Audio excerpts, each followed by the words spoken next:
Ukraine के Kharkov में रूसी हमला हुआ है और खार्कोव में 3 लोगों के मारे जाने की खबर आ रही है। रूसी सेना के हमले में 14 लोगों के घायल होने की भी खबर है, जिसमें जानकारी है कि रिहायशी इलाकों पर रूसी सेना का हमला हुआ है। लेकिन एक बात तो साफ है, वो रूस जो ये कह रहा था कि सिविलियंस को टारगेट नहीं किया जाएगा, अब जैसे जैसे युद्ध के दिन बढ़ रहे हैं, जैसे जैसे रूस अपना दायरा यूक्रेन में बढ़ा रहा है, वैसे वैसे सिविलियंस जो है उनको भी टारगेट किया जा रहा है। रिहायशी इलाकों पर रूसी सेना का यह हमला हुआ है, जिसमें जानकारी मिल रही है कि 3 लोगों के मारे जाने की खबर है और लगभग 1 दर्जन से ज्यादा लोग घायल हुए हैं। खार्कोव में 3 लोगों की मौत की खबर है, मुमकिन है यह आंकड़ा बढ़ भी सकता है और रूसी सेना के हमले में 14 लोगों के घायल होने की जानकारी मिल रही है। ये बताता है कि किस तरह से स्थितियां रूस के हाथ में जाती हुई, लेकिन यूक्रेन अपना हौसला बुलंद रखे हुए, क्योंकि उसको लगता है कि ईयू देश जो है वो उसके साथ खड़े हैं। लेकिन ईयू की तरफ से भी बीच बीच में जो स्टेटमेंट्स आ रहे हैं वो भी यूक्रेन की परेशानी को बढ़ाने वाले हैं। हालांकि इस बीच यूएन की तरफ से किस तरह के प्रयास होंगे वो आने वाले घंटों में पता चलेगा, लेकिन एक महत्वपूर्ण बैठक रूस और यूक्रेन के प्रतिनिधिमंडल के बीच हो रही है। उम्मीद है कि उस बैठक के बाद कुछ सकारात्मक नतीजा निकलकर सामने आए।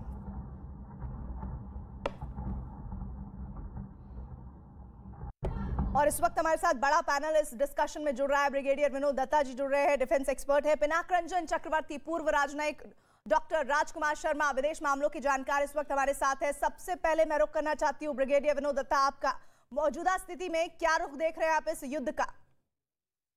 देखिए, ये युद्ध एक बड़े खतरनाक मोड़ पे आ चुका है और जिस तरह का शक्ति प्रदर्शन जो सुपर पावर्स वो कर रही हैं और रूस बिल्कुल हटने को तैयार नहीं है, चाहे ये साइकोलॉजिकल वॉरफेयर का हिस्सा हो, लेकिन जिस तरह की परिस्थिति उभर के आ रही है उसमें अगर रशिया ये स्टेप लेता है कि वो कोई न्यूक्लियर स्ट्राइक करता है या जिस तरह की तैयारी वो कर रहा है, तो ये विश्व के लिए एक बहुत बड़ी विभीषिका बन जाएगी।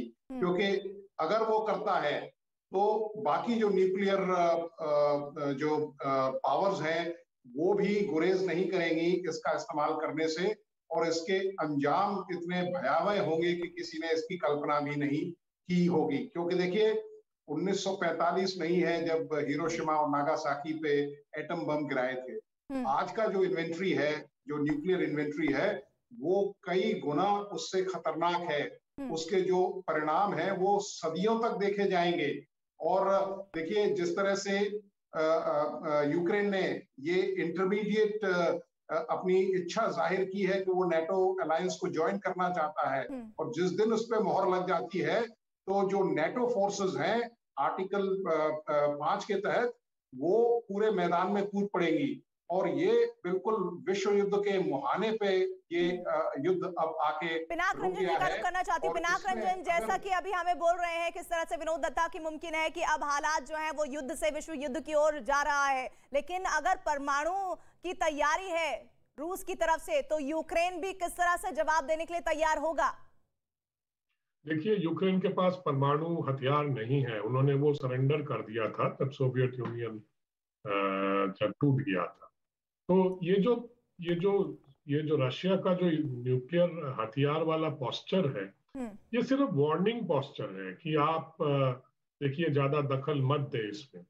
इसका रिएक्शन एक यूएसए में हुआ है जिसमें कहा गया है कि नहीं, हम अपने न्यूक्लियर हथियारों को अलर्ट पे नहीं कर रहे हैं। यानी यूएसए ने भी ये समझ लिया है कि ये एक पोस्चरिंग है, मतलब कि ज्यादा मुझे तंग मत करो नहीं तो मैं और आगे बढ़ जाऊंगा। इसको कहते हैं एस्केलेशन, माने कंट्रोल। लेकिन इस बीच एक बड़ी खबर आ रही है, रूस यूक्रेन में बातचीत जारी है और इस पर एक बड़ी खबर आ रही है। 2 घंटे से ज्यादा का समय हो चुका है इस बातचीत को जारी हुए।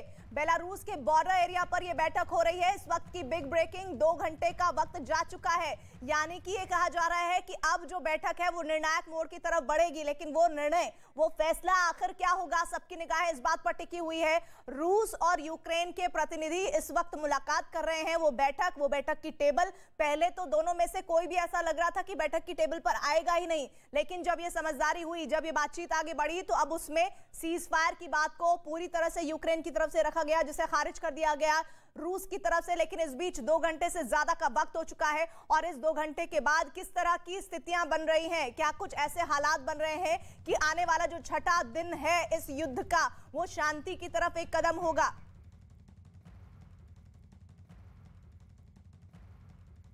तो 2 घंटे से ज्यादा का वक्त हो चुका है बेलारूस में गोमेल में ये बातचीत हो रही है, लेकिन इस बीच विनोद दत्ता जी ये बातचीत हो रही है, लेकिन बातचीत से यूक्रेन सीधे तौर पर कह चुका है कि किसी तरह का कुछ फायदा होने जाने नहीं है। तो ऐसे में इस बैठक के बाद क्या निकल के आ सकती है स्थितियां? देखिए, स्थिति बिल्कुल साफ है, क्योंकि रूस नहीं चाहेगा, वो एक भी कदम पीछे नहीं लेगा और रूस अपने जो उसके ऑपरेशनल गेन्स हैं उनको कंसोलिडेट करने की कोशिश करेगा। उसका मेन उद्देश्य रहेगा कि फॉल ऑफ कीव, मतलब कीव जितनी जल्दी गिरता है उसके लिए ये ऑपरेशन एक मुकम्मल स्टेज में पहुंच जाएगा या कंप्लीशन स्टेज में पहुंच जाएगा। यूक्रेन का ये रहेगा कि जितना वो डिनाई कर सके, जो डिनायल ऑफ एक्सेस है या डिनायल ऑफ एंट्री है इनटू कीव, और वो जो रशियन फोर्सेस है उनको रोकने की कोशिश करेगा।